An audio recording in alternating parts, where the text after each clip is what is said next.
Professeur Didier Raoult, comme toutes les semaines, la première question sera où en est-on de l'épidémie?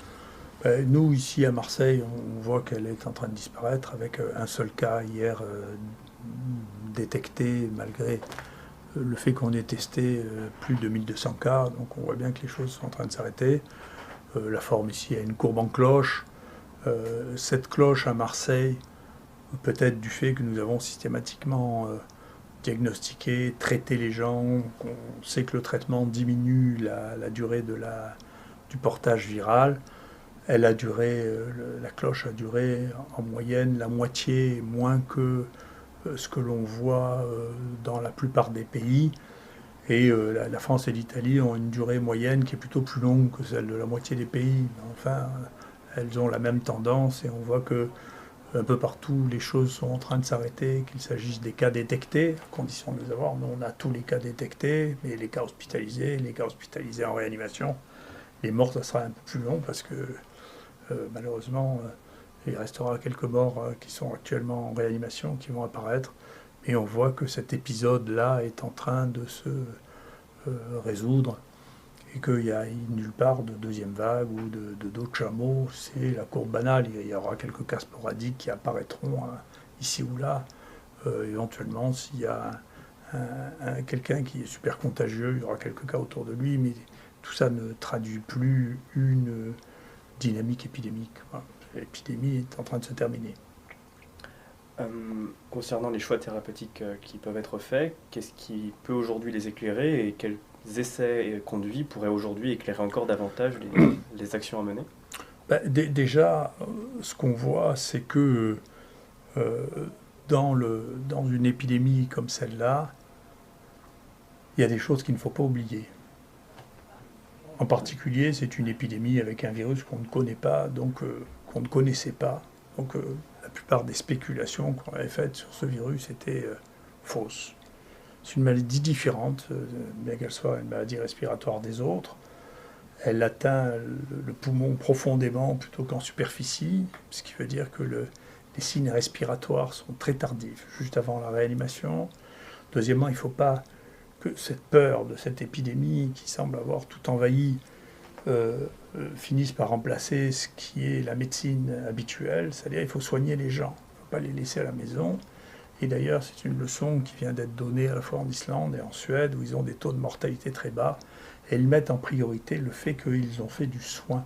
C'est-à-dire que si vous soignez les gens, même si vous n'avez pas le médicament précis qui permet de tuer le virus, ils vont mieux à la fin, il y a moins de morts. Je vois, nous, dans nos taux de mortalité, dans les gens qui étaient hospitalisés à l'IHU, c'est de 0,8%. Alors si vous utilisez en plus le traitement dont on pense qu'il marche le mieux, vous diminuez encore cette mortalité, en particulier chez les sujets les plus vulnérables. Mais déjà, le fait de s'occuper des gens, de les traiter, de leur donner de l'oxygène quand ils ont besoin, de les surveiller. Là, en l'occurrence, il fallait donner des anticoagulants, parce que cette maladie donne des troubles de la coagulation, d'observer au fur et à mesure, de soigner les gens. On ne peut pas, dans une épidémie, dire on ne soigne pas les gens.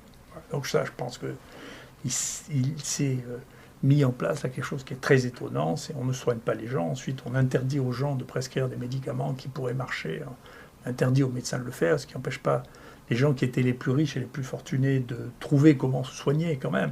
Donc c'est les plus pauvres, ceux qui n'avaient pas de réseau, qui n'ont pas réussi à avoir les médicaments. Et donc, ces épidémies ne doivent pas faire perdre les nerfs au point qu'on en oublie la médecine elle-même. La médecine, c'est s'occuper des malades, les soigner, les hospitaliser quand ils ne vont pas bien, leur corriger l'oxygène, et au fur et à mesure de la connaissance, d'améliorer la qualité des soins. Pour les stratégies thérapeutiques, tout ça a été rendu confus aussi parce qu'un grand projet d'évaluation scientifique, qui est d'ailleurs peut-être la raison pour laquelle on n'a pas voulu soigner les gens en attendant qu'il y ait un essai thérapeutique qui arrive dont on connaîtra les résultats quand il n'y aura plus personne qui sera malade, avec des molécules dont une avait très peu de chances de marcher, qui était le ritonavir, et d'ailleurs très rapidement on a vu qu'elle ne marchait pas, et l'autre n'aurait probablement jamais pu être utilisée parce qu'elle n'est pas sur le marché, elle ne pouvait probablement pas être produite en France, c'est le remdesivir par Gilead, et de toute manière elle a une toxicité telle que dans 10% des cas on est obligé de l'arrêter. il n'y a toujours aucune évidence publiée que Remdesivir ait sauvé une seule vie. Donc il faut faire attention avant de se jeter dans des choses comme ça. En revanche, de l'autre côté, il y a maintenant des travaux qui s'accumulent, qui viennent de Chine, qui sont les seuls qui aient publié des très très larges séries avec nous maintenant, qui montrent que l'hydroxychloroquine permet de diminuer la charge virale, d'éviter le passage en réanimation et d'augmenter l'espérance de vie. Avec, dans une étude, on sauve 50% des gens dans la situation observée. Donc le seul médicament pour lequel il y a des évidences publiées dans des journaux avec des études que tout le monde semble privilégier, randomiser, c'est l'hydroxychloroquine. Les deux autres n'ont jamais fait la preuve de leur efficacité. Jamais. Donc, pour remettre un peu les choses, je sais bien que c'est les journalistes maintenant qui font les analyses scientifiques, mais c'est pas comme ça. Voilà. Ce que cela a montré aussi, cette crise, c'est que l'organisation des soins, et peut-être que c'est une des raisons pour lesquelles il y a ces décisions qui ont été prises, on a été incapable dans ce pays de développer les stratégies de tests systématiques qui ont été mises dans la plupart des pays en place. Donc pourtant c'est banal, il y a plein de gens volontaires pour les faire. Il y a eu une tentative de monopoliser la capacité à diagnostiquer les gens qui est très profondément anti-médicale, encore une fois. Donc il y a une vraie réflexion là, à avoir à laquelle il faudra réfléchir à l'avenir, parce que on ne peut pas dire on ne soigne pas les gens, on ne peut pas interdire aux médecins de soigner, on ne peut pas empêcher les gens de faire du diagnostic quand ils ont les moyens de faire. Il y aura vraiment un travail à faire là-dessus. Voilà. Et enfin, dedans, la vraie leçon, c'est que pour les nouvelles maladies, il faut être prêt, il faut être rapide, il faut être organisé, et il faut avoir l'esprit ouvert, parce que cette maladie nous a appris une quantité de choses sur l'atteinte respiratoire, sur la coagulation.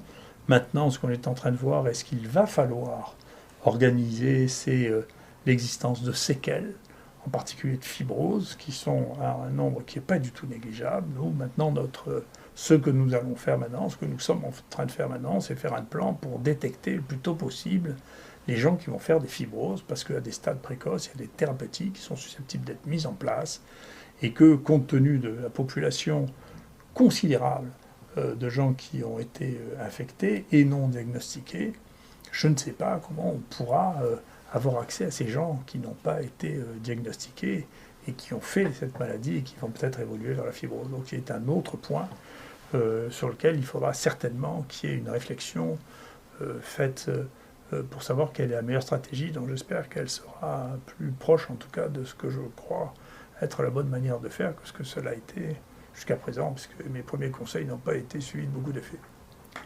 Merci.